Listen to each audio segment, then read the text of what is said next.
احنا ما خايفين من اي اجراءات، انت ما سامع من اول يوم، احنا ما بنخاف دي. امبارح الناس كسروها، ومن 15 يوم كسروا حد الطوارئ، والامبارح بالليل كسرنا حظر التجول، والثلاثة شهور الجاية بتاعت الطوارئ، واي بندقية واي بومبان واي عسكري غاشي واي ابن عوف يصور انه قادر يفيدنا يا مهدي.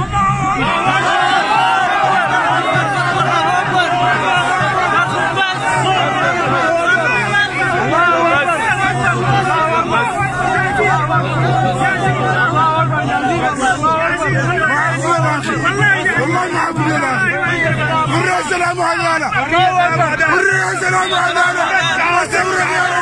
ده الشعار الان يفترض يسود، وده الشعار يتردد.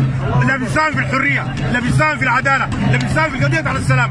دي قضايا ثلاثه بيعطي قضايا اطلع المثلث الثلاثه اللي احنا اصلا ما بنسولف فيهم، ولا حل المؤتمر الوطني، ولا ذهاب ابن عوف، ولا ذهاب كمال عبد المعروف، ولا ذهاب اي واحد موجود الان في قياده الجيش العليا دي. اي ظلم جنائيه ما دايرين اي ظلم، دايرين الشعب بس، الشعب يحقق، حكومه مدنيه ديمقراطيه،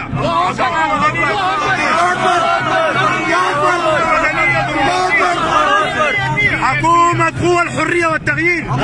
حق الشعب لازم يرجع، حق الشعب لازم يرجع.